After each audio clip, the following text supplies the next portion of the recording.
Hello friends, today we discuss the next article and that one is nothing but the coagulation in the topic that is the adsorption and colloids. Okay, if you can say in last video you know very well there are the different properties of the colloidal solution, like that one is nothing but the Tyndall effect, yeah you can say Brownian motion, yeah you can say electrophoresis, like that one we can be already studied that one.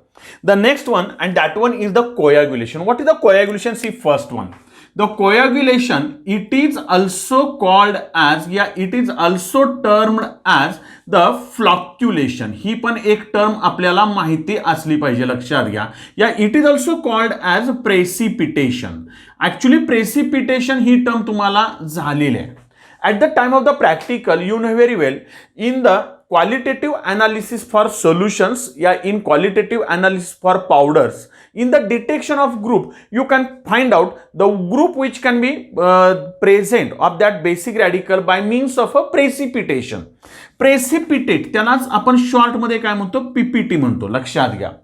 Precipitate, that term which is used for the true solution.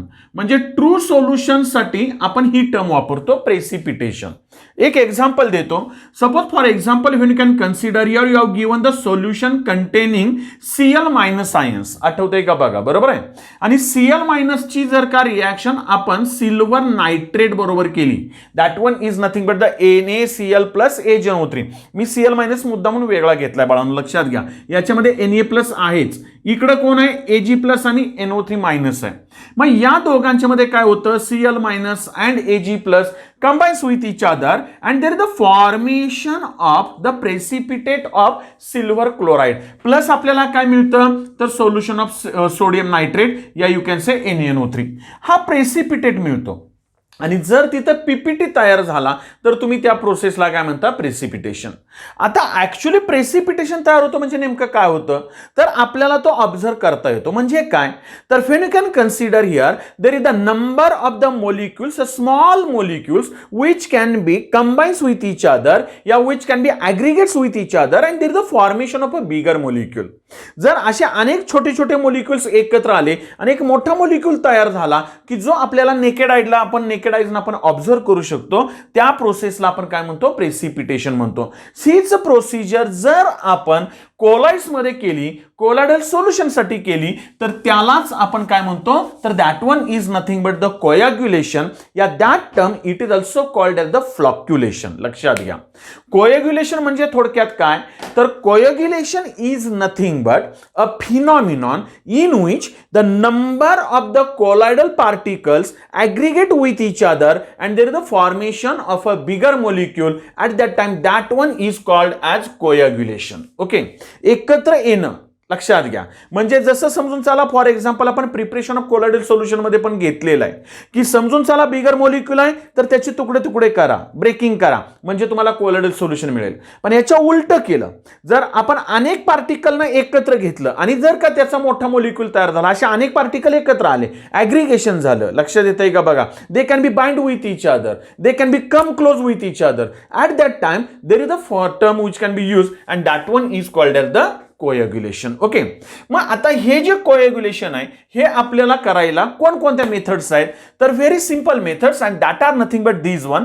Number first one is the by electrophoresis, second one by mixing of two oppositely charged salts, number third one by boiling condition, number fourth one by persistent dialysis and number fifth one that is the by addition of electrolyte.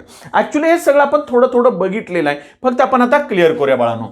when you can consider here, suppose for example number first one, the coagulation can be carried out by means of a electrophoresis. Last video मध्येच आपण electrophoresis मध्ये माहिती घेतलेली आहे, आठवत असेल तर बघा. When you can consider there is the U shaped tube, मी अगदी रफ डायग्राम काढतोय. In that one there are the two electrodes which can be connected to the battery. That one is nothing but the positive terminal, negative terminal. आठवतंय का बघा. म्हणजे त्याच्यामध्ये आपल्याला माहिती आहे, मग आता इथं तुम्ही काय घेता, एक असं सोल घेता, सोल्युशन घेता, बरोबर आहे. कोलॉइडल सोल्युशन आपण घेतो, त्याला सोल पण म्हणतो आपण. जर कोलॉइडल सोल्युशन निगेटिव्हली चार्जड असेल तर ते अट्रॅक्ट कोणाकडे होणार आहे, तर या पॉझिटिव्हली चार्जड इलेक्ट्रोडकडे, करेक्ट. आणि जर का ते पॉझिटिव्हली चार्जड असतं तर कोणाकडे अट्रॅक्ट झालं असतं, negatively charge इलेक्ट्रोडकडे.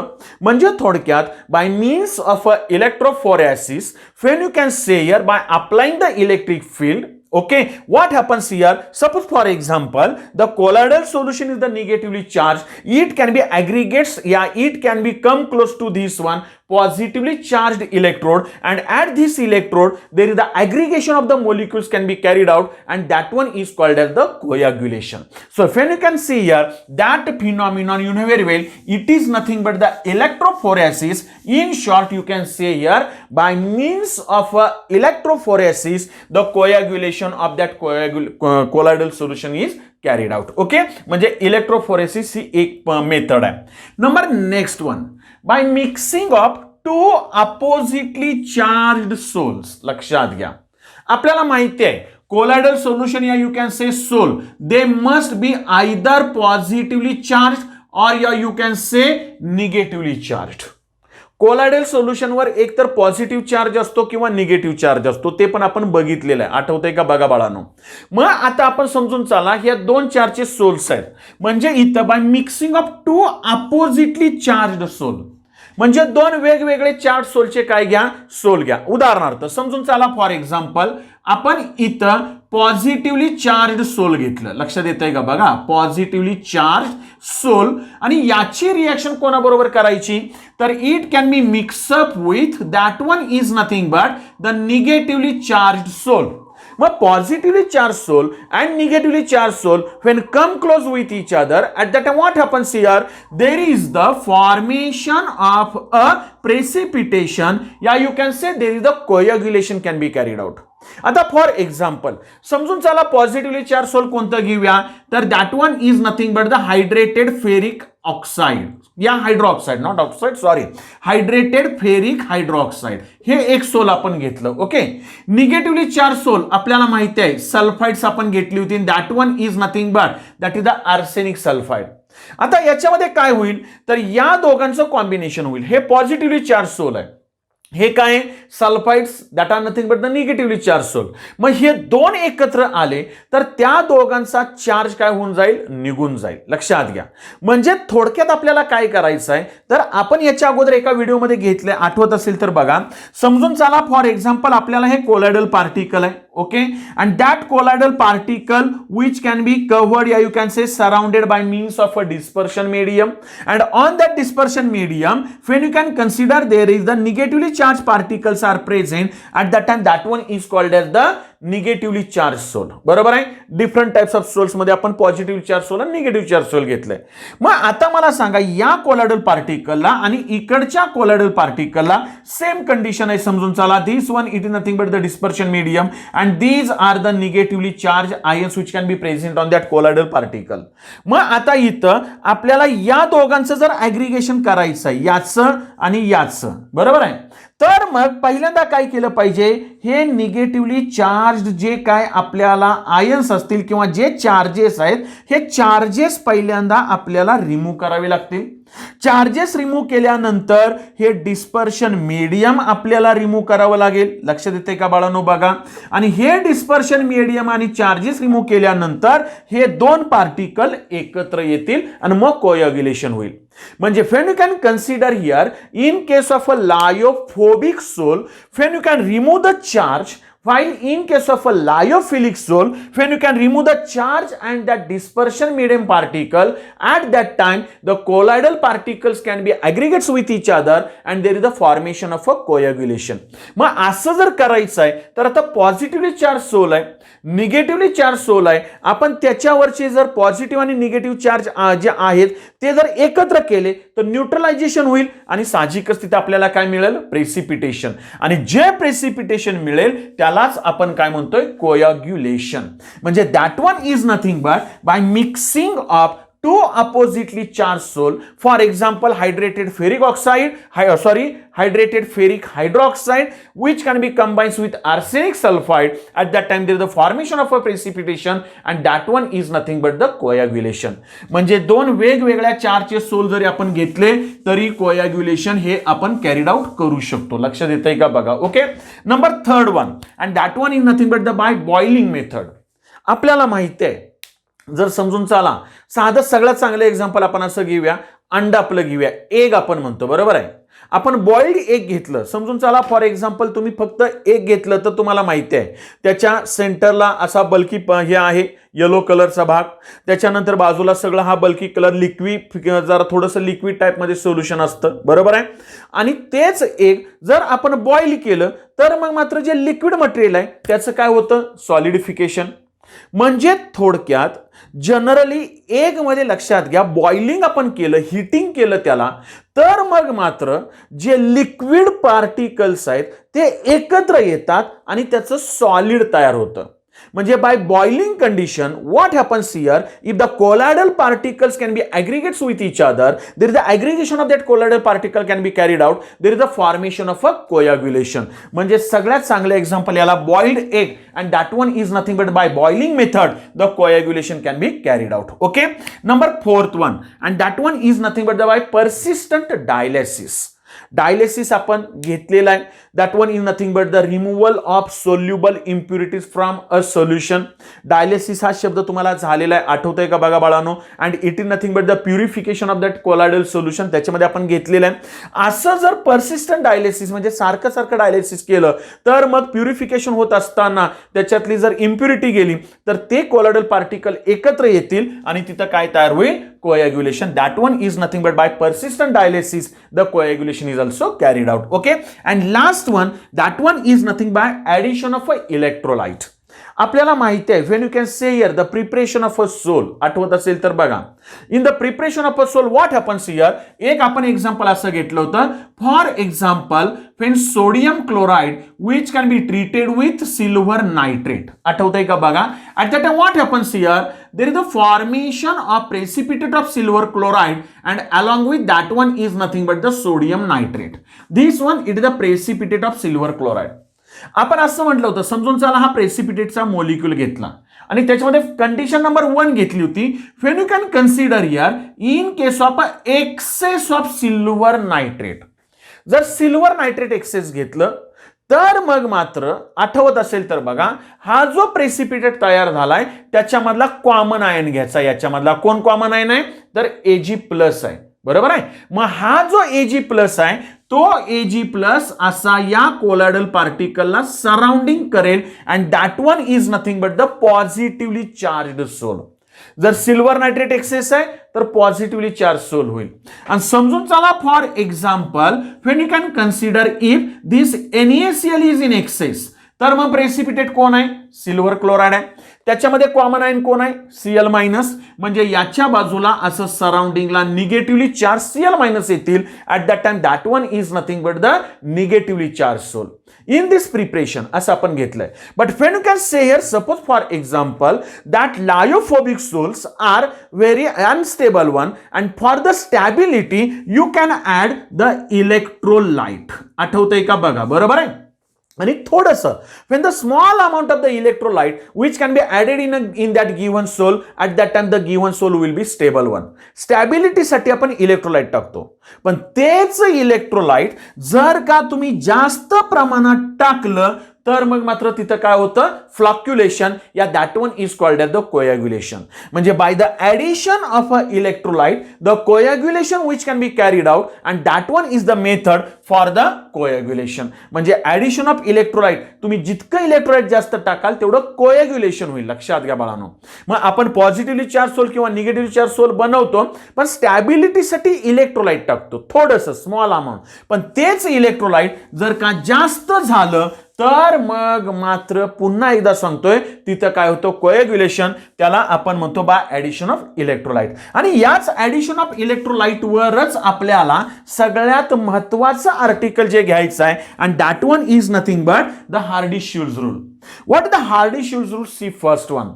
The Hardy-Schulze rule is which can be required for the precipitation या coagulation of colloidal solution. Colloidal सोल्युशनचं आपल्याला काय करायचं आहे, प्रेसिपिटेशन. अगदी थोडक्यामध्ये लक्षात घ्या. समजून चला फॉर एक्झाम्पल, आता माझ्याकडे काय लक्षात येतंय का बघा. समजून चला एखादा कोलॉइडल पार्टिकल आहे. Okay, this one it is the colloidal particle. What I say here, and if this colloidal particle it is a negatively charged sol. समजून चला त्याच्यावर निगेटिव्ह चार्ज आहे आणि याचं जर मला प्रेसिपिटेशन करायचं आहे तर त्या प्रेसिपिटेशनसाठी मला पॉझिटिव्हली चार्ज आयन वापरावा लागेल. बघा हार्डी-शुल्झ रूल काय सांगतोय, अगदी थोडक्यात आहे. सगळ्यात महत्वाचं हे आर्टिकल आहे, लक्षात घ्या.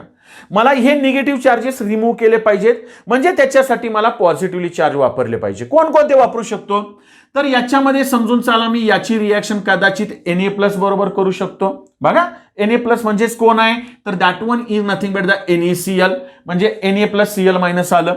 कदाचित मी याच्यामध्ये काय टाकू शकतो तर that one is nothing but the barium chloride BaC2+ आणि 2Cl- येतील, ते मी इथं लिहित बसत नाही. आणखीन काय टाकू शकतो AlCl3, मी मुद्दा म्हणून बाजूला लिहितोय असं Al3+.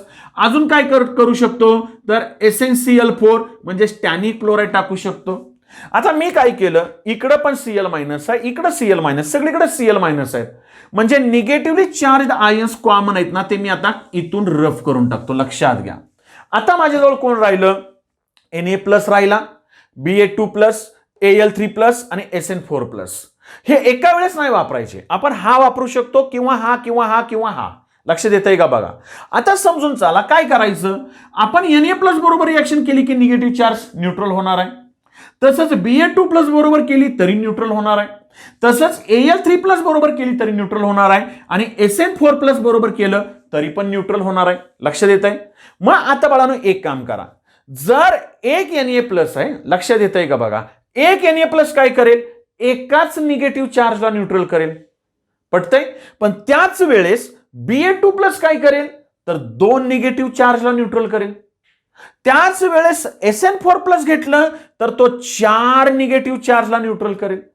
म्हणजे एक गोष्ट अशी लक्षात आली की जसा जसा आपण पॉझिटिव्ह चार्ज वाढवत जाऊ कटायनवरचा, तसं तसं याचे न्यूट्रल चार्जेस म्हणजे हे निगेटिव्ह चार्जेस जर लवकर न्यूट्रल झाले तर कोएग्युलेशन फास्ट होईल. बरोबर आहे ना. म्हणजे समजून चला एक एक्झाम्पल आपण असं घेऊया, माझ्याकडे कन्सिडर करा इकडे 100 निगेटिव्ह चार्जेस आहेत, कन्सिडर करा 100 आहेत असं आपण म्हणूया. मग जर मला 100 निगेटिव्ह आहे तर Na+ मला 100 आयन्स लागतील, पटतंय का बघा. पण त्याच वेळेस जर मी Ba2+ घेतले तर मग मात्र फक्त मला Ba2+ चे 50च आयन्स लागतील. त्याच वेळेस मी Sn4 घेतलं तर मग मात्र त्याचे फक्त मला 25च आयन लागतील. म्हणजे याचा अर्थ काय तर when you can consider here in the if you can say the precipitation या coagulation, what happens here, that one is the coagulating power which can be goes on increases from the increasing in that one is the positively charged ions. जेवढा positive charge जास्त तेवढी त्याची कोएग्युलेटिंग power जास्त. लक्षात घ्या बाळांनो, आपण कोएग्युलेटिंग पॉवर बद्दल बोलतोय. सीईटीला तुम्हाला कोएग्युलेटिंग व्हॅल्यू किंवा फ्लॉक्युलेटिंग व्हॅल्यू वेगळा आहे. फ्लॉक्युलेटिंग व्हॅल्यू वेगळं आणि फ्लॉक्युलेशन वेगळं. लक्षात येतंय का बघा. फ्लॉक्युलेशन आणि फ्लॉक्युलेटिंग व्हॅल्यू या कोएग्युलेशन आणि flocculating value are inversely proportional with each other, ही त्याची व्हॅल्यू आली. म्हणजे जेवढी फ्लॉक्युलेटिंग व्हॅल्यू कमी तेवढं कोएग्युलेशन जास्त, असं आहे ते. लक्षात आलं. मग आपल्याला जर ही सिक्वेन्स घ्यायची आहे तर ही सिक्वेन्स कशी आली तर that one is nothing but when you can write here the tin Sn4+ having greater value, yeah you can say sorry greater coagulation than that of the Al3+ having greater than that of the Ba2+ having greater capacity than that of the Na+. म्हणजे Hardy-Shultz rule काय सांगतो आपल्याला तर जेवढा positive charge जास्त तेवढी त्याची कोएग्युलेटिंग power जास्त. हे लक्षात घ्या. म्हणजे थोडक्यात जसा जसा पॉझिटिव्ह चार्ज कमी कमी होत जाईल तशी तशी कोएग्युलेटिंग पॉवर कमी कमी होत जाईल. लक्ष देतंय का बघा. हीच कंडिशन जर आपण उलटा विचार केला, समजून चला फॉर एक्झाम्पल आपण आता असं म्हणूया, when you can consider here this sol and it is nothing but the positively charge sol. समजून चला हे पॉझिटिव्हली चार्ज सोल आहे, बरोबर आहे. आणि आता याचं मला कोएग्युलेशन करायचंय तर मला काय घेतलं पाहिजेत, निगेटिव्हली चार्ज आयन्स घेतले पाहिजेत. मग मी काय घेईन, suppose for example you can consider the Cl- या you can say sulphate ion SO4 या you can say suppose for example phosphate ion that one is nothing but the PO4 फॉस्फेटला आपण म्हणतो. लक्षात येतंय का बघा. किंवा आणखीन एखादा आयन आपण असा घेऊया आणि that one is nothing but the FeCN6 4-, याच्यावर 4 मायनस आहेत. आता एक साधी गोष्ट आहे, मगाच्या सारखंच आहे. जर मी एक Cl मायनस घेतला तर तो एकाच प्लसला काय करेल, न्यूट्रल. पण तेच जर मी SO4 घेतला एक, तर तो 2 प्लसला न्यूट्रल करेल. तेच जर मी का FeCN6 मायनस जो आहे हा जर का मी एक घेतला तर तो 4 जणांना न्यूट्रल करेल. म्हणजे साहजिक मगाच्या सारखंच आहे, माझ्याकडे जर 100 पॉझिटिव्ह चार्जेस असतील तर मला 100 Cl मायनस लागतील. त्याच वेळेस जर मी SO4 घेतले तर मला फक्त 50 लागतील आणि हे फक्त 25 लागतील. इथं 33.33 लागतील. मगाशी पण आपल्याला लिहायचं राहिलं होतं, लक्षात घ्या. थोडक्यात काय तर ही जी आहे ना ही त्याची फ्लॉक्युलेटिंग व्हॅल्यू आहे. फ्लॉक्युलेटिंग व्हॅल्यू कमी कमी होत गेलं की त्याचं कोएग्युलेशन वाढणार आहे. म्हणजे थोडक्यात याची कोएग्युलेटिंग पॉवर जास्त आहे. आपण एक आयन घेतला तर तो 4 जणांना न्यूट्रल करणार, म्हणजे उलट कोएग्युलेशन लवकर होणार आहे. म्हणजे इथं सुद्धा सिक्वेन्स कशी येणार आहे तर that one is the sequence for coagulating power. If you can consider here FeCN6 minus having greater value than that of the phosphate, yeah you can say PO4 minus having greater coagulating power than that of the sulfate ion than that of the Cl minus.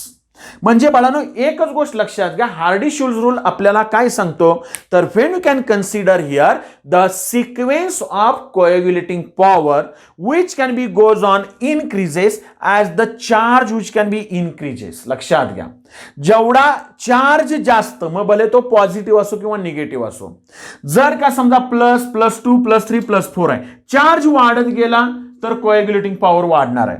-1 -2 -3 -4 charge वाढत गेला कोएग्युलेटिंग power वाढणार आहे. म्हणजे Hardy-Schulze rule आपल्याला हा इथं महत्वाचा आहे. मी एक लक्षात घ्या, ऍडसॉर्प्शन कोलाइटचे सीईटीचे व्हिडिओ बनवले, त्याच्यामध्ये मी आणखी डिटेलमध्ये सांगितलेलं आहे. आपण थेरीसाठी फक्त बघतोय म्हणून मी इथंच थांबतो, जास्त तुमचा वेळ नाही घेत. म्हणजे याप्रमाणे इथं तुमचं जवळपास सोल जे आहेत ते सगळे संपलेले आहेत. आता एक छोटंसं आर्टिकल आपलं राहिलंय and that one is nothing but the emulsion we can be see in next video. Okay, thank you very much.